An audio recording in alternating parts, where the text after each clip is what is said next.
Joe Hawley. Hawley! Holla! That's right. How many sports you play in high school? I did track and field through shot put and discus. No sound to it.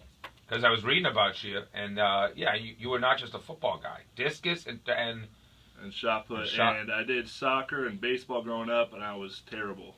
I was Yeah. a terrible athlete. oh, Did you really? That was ever- surprising. You ever take any private lessons your parents put you through, like to pay money to specialists to coach you up at anything at all? No, my sophomore year I was playing football, and it just clicked. I remember the specific play, it just clicked. No for me. way. Yeah. What happened? I was playing O-line. I locked onto a guy. I didn't really understand the game of football, but I locked onto this guy, and I drove him about 20 yards downfield and put him on his back. And from that moment on, I was like, this is it. I This can is do what I want this. to do. Yep. So talk about coming out of high school, what your thoughts were in terms of going to the NFL or getting recruited or doing all that. Take us through that a little bit. I was an undersized lineman coming out. I had a few offers because of my athleticism, but I think that my small size kind of took away from the big offers. I always told, I wasn't really going to make it, how hard it was to make it to the NFL, but I always knew in the back of my head I wanted to play football. Like I just, for some reason, I always knew. And I went to UNLV because the O-line coach was such a great recruiter. And, the rest is history. What other schools were in the mix? Oh, there was a few. I mean, the biggest one was Wisconsin, and that's because that's where my dad grew up, and I just didn't want to be that far away from home. Joe Hawley with us on Sports Radio 680 The Fan. What's it like going to school in Vegas? Man, you I'm have- actually it was so good that I'm actually taking classes right now because I didn't graduate when I was there. Yeah. Damn. And Good for it you. sucks. Temptation, just ridiculous. Always a party going on. It's not as much as you think. I mean, it's kind of like a tourist thing. Yeah. There's some local spots. I mean, the strip was always there, and there's always something to do. That was the crazy thing, but. So you're studying now to get your diploma. Yeah, get my bachelor's. I'm about Good for 10 you. credits short. Yeah. Yeah. Did injuring your ACL either further drive home the notion that, you know what, there's an average time in the NFL is 3.5 years. You've already been in there longer than that, and that I'm going to need to kind of equip myself for when this thing ends. Yeah, very fortunate to be playing this long. And getting hurt definitely opened my eyes up. It helps me appreciate the game a lot more because during the season it's Brian knows, such a long year, and you get down on it and you kind of negative thoughts start filtering up. But getting hurt I think was a positive for me, make me appreciate the game a lot more, and definitely planning for the future. Definitely having a degree will help with that. Yeah, that's for sure. Talk about the future with the Falcons. This new system, zone scheme. I think it fits you great. I don't even know what their plans are for you. Was it James Stone came in last year at the center position? Did Did a really, really good Yep. job. So he's some competition there for you after you hurt your ACL. He's the guy who stepped up and made his hay. The new system, the new coaching staff, talk about what you like about it, what you're excited to get into, and are you going to be at that center spot still? Oh yeah, I'm working in the center, and they're really excited. They've told me how well they think I'm going to fit in this scheme. I've never been a part of a full zone running scheme. I mean, it's always been sprinkled in. Everybody has their style of zone.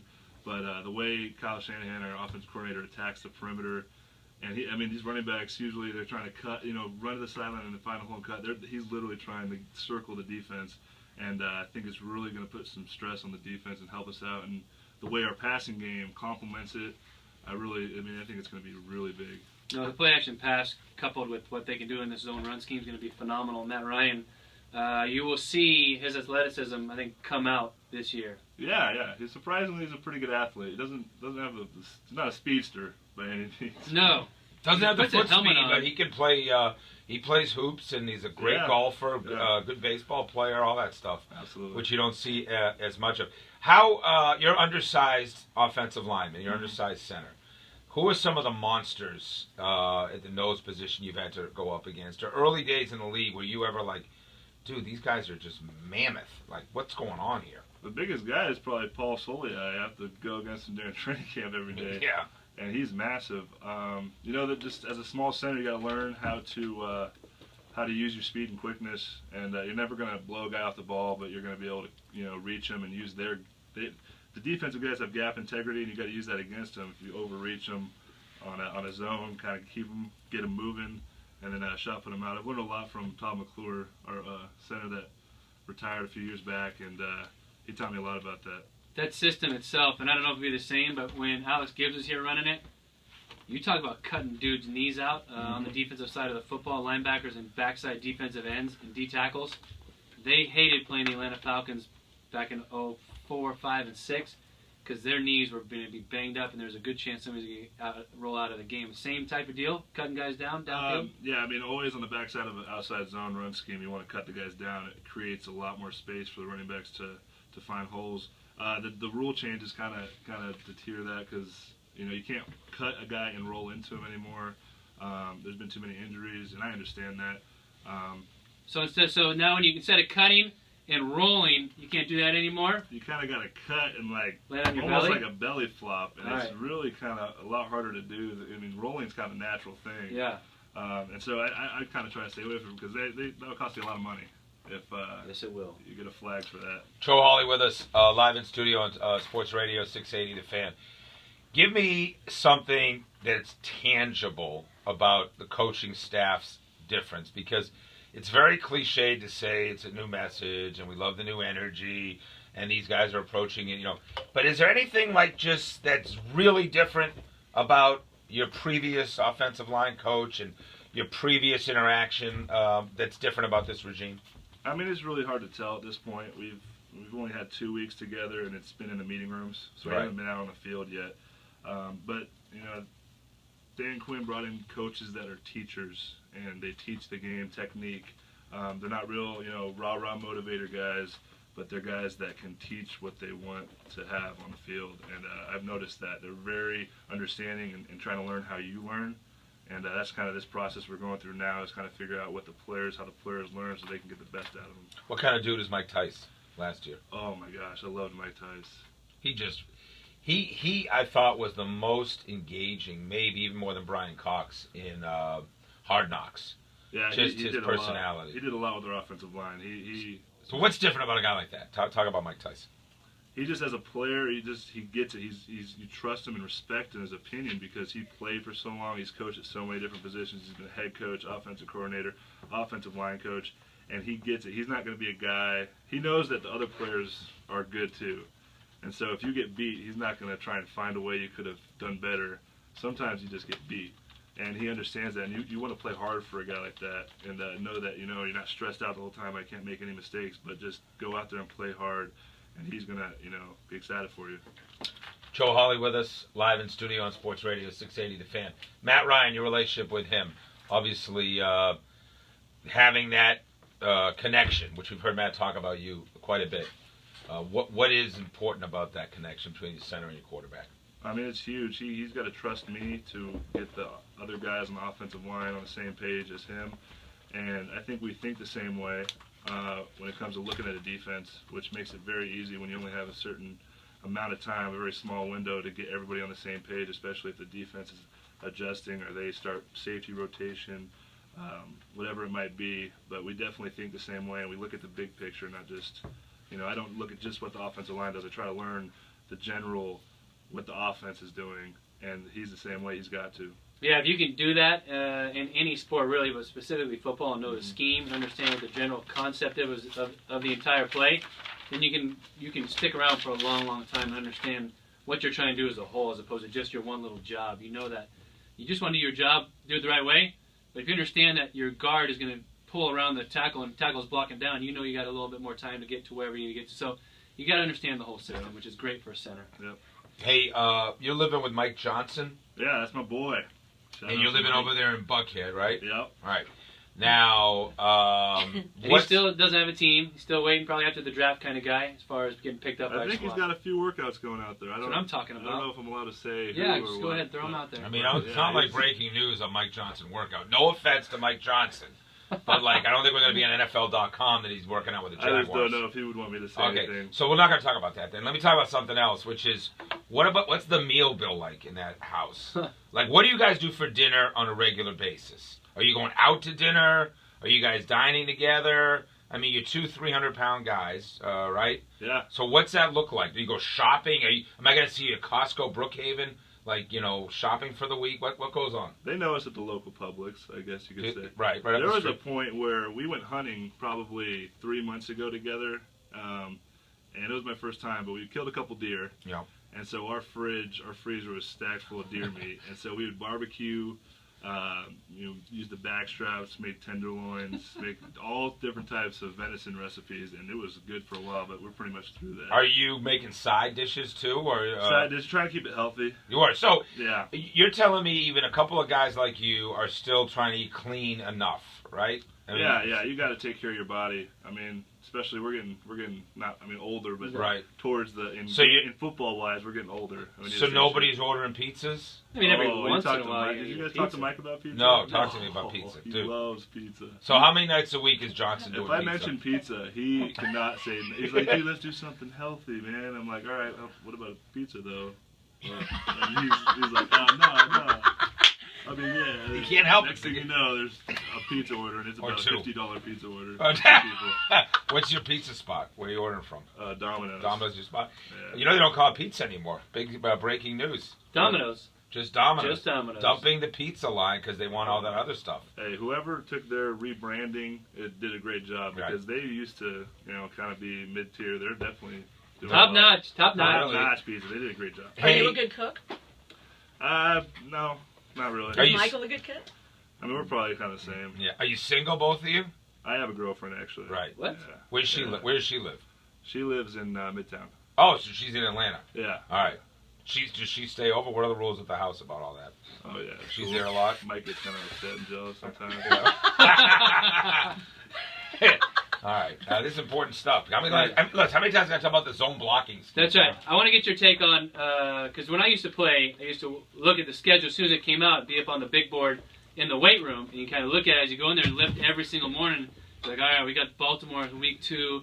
We got to go to Chicago in December. You're like, crap, that's going to be freezing cold. What's your, what do you look for in a new schedule when it comes out? Anything jump out at you with the teams you got this year? Yeah, I mean, first thing you look at is the early games because those are the ones that are going to happen right away, and you got to get off to a fast start in the NFL. Another thing is weather. Weather's a big thing. Who you're going to play, when. You guys only have one possible cold game this year. You aware of that? No, I'm not. That's awesome. Do you remember when the schedule came out last year? Everybody's like, Green Bay in December? What's up with that? Good night, and it was as cold as advertised. Yeah, it was that night. And that was the night, offensively, it was like one of the greatest nights ever for the Falcons. They did good, yeah. You'll be at New York Giants. I got you playing them week 4 after Tampa on my schedule that I drew up for you last night. So I got you opening up at Carolina. Yeah, I just thought I'd take a stab at it and see what happens. Give me the hate level of the 3 teams in the division. It's like hate, really hate, super, super hate on those 3 teams. Rank them in order. Okay, rank them in order of how much start with just mild hate. Mild hate, I would say Tampa. Like really hate. Really hate would be Carolina. And Yeah. they're a lot higher than Tampa. They're getting high up, Yeah. right? And then obviously the Saints are way up there. But Carolina's pushing it. Right. Yeah. It usually goes hand in hand with how bad the other teams are beating your butt. Is it Saints chippy have better number. with both those teams? Yeah, both those teams are very chippy. Carolina's, they got Kuechly at the helm, and he talks a lot, and they just have a really good defense. And so for the offensive line, personally, it's a very tough game. Did you like when Matt told him to get the F off our field? Loved it. You like that, right? Oh yeah. Yeah. He did. We all did, but he has to, play. When your kicker's backing up your whole team, that's awesome. How much will you pay attention to the draft coming up in a week and a half? I'll pay attention to it. I haven't really been paying attention to the projections, but definitely, I mean, as a player, you really don't want anybody to go high in your position. It's so true. So true. I don't think they're going to be drafting centers with you and James Stone in the mix. I feel pretty confident in the top of the draft. All right, do you mind if we talk, though, college football while you're here? Are you comfortable with that? Yeah. And it's part of, because that's how we get paid. My 2 cents, all right. if I have it. No, feel free. Okay. Free.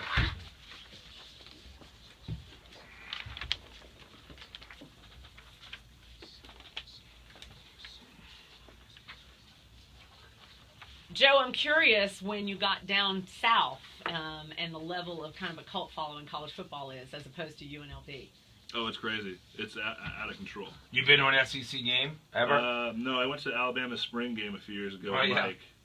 And, it was wild. They had like 80,000 people Yeah. there. What was that? It's so crazy, isn't it? My Yeah. goodness. All right, well, Auburn has named the starting quarterback, Jeremy Johnson. Gus Malzahn via Twitter yesterday just said, stop with the questions. There's no quarterback controversy. He's our guy. He also went on the record with the SEC Network really bragging on him and just saying, they compared him to Cam Newton. Excuse me. He says he's got a lot of experience. You say Pam? Pam? Pan? Panda?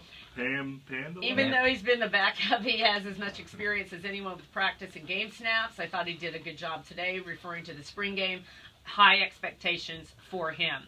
Georgia O'Leary is heading back to Georgia Tech. What? That's right. They've scheduled a home with University of Central Florida. That will be in 2017 and 2020. Jackets will go to Orlando in 2017, and the Knights will come in 2020. If, in fact, he's playing that long. Do you know how old George O'Leary is? Coaching. Coaching, yeah, coaching. I thought the same thing when you sent this to us this morning. I was like, 2020. I was know. not going to see He'd 2018. be over 70 by He's then. 68 now. Yeah. He'll be 69 next year. Thank you, Brian. And also, happy birthday to one Steve Spurrier. 70 years old yesterday. I meant to mention it and I forgot. He has a picture. He was working was out with the beat 69 last reporter year. for the newspaper there in Columbia, shirtless, both of them. So good for What? him at 70, looking sweet. Also, a heads up, Jimbo Fisher going to be with Jameis Winston on that Thursday night. He'll be in Alabama with Jameis and his family, and then Friday we'll fly to Chicago to be a TV analyst for the rest of the NFL draft. Good for him, working that magic, that recruiting angle.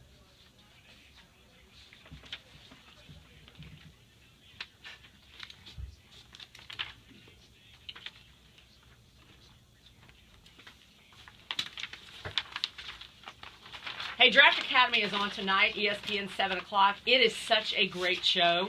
And tonight, I know they've been showing clips right here in the studio we're watching on the TVs. Jameis with Jim Harbaugh. Also, Dimitrov is on there. I just saw him.